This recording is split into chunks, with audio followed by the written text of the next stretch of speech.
Hey, thank you so much for watching this video. I wrote a song called All That I Can Be, and I just want to talk a bit about my process in writing it and what it's about.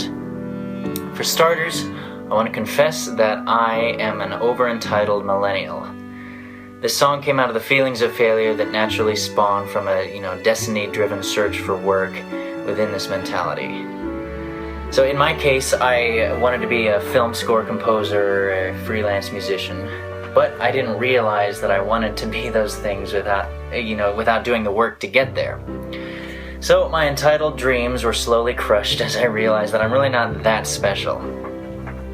The song basically goes on a journey about starting from letting go of these fear-driven definitions of who I am to be free to see that I'm not even qualified to just define myself like that.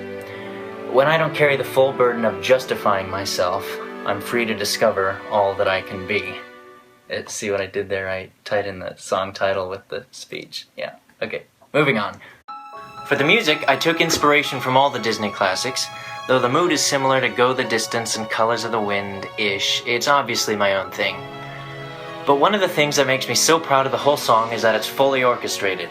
Like, there's a full orchestra playing along with me, just like in the cartoons.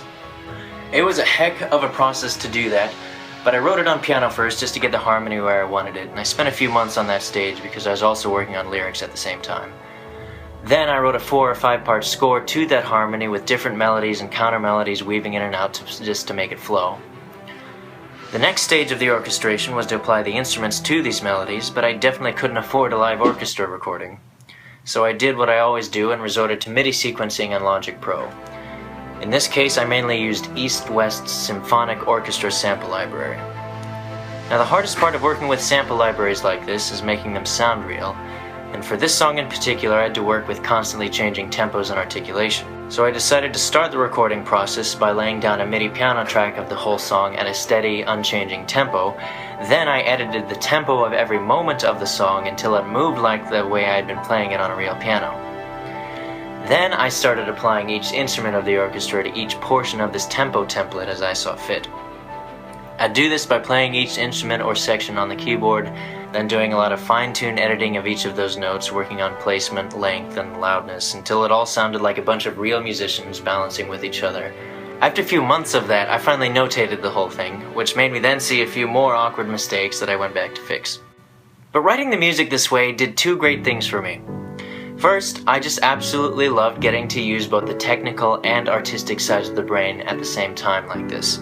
It feels like I'm pouring my whole self into it, which I think is good in and of itself, but it also, I hope, it makes the song more unique. But second, it forced me to be super intentional with basically every note, which made me then turn to Disney classics to see how they did it, and I got to learn quite a lot in the process. Now for the video, I did something sort of unique. I pulled a Les Mis and performed it all in a single shot with live audio. There's no lip syncing in this. I did it that way because I wanted to be as genuine with the lyrics as possible. I wanted to be in the moment with the viewer. It's a pretty deep-rooted personal subject for me, but my hope is that through all this, people relate to it. This song has been so much fun to work on in every stage of the journey. I hope you like it. Thanks a lot for watching this.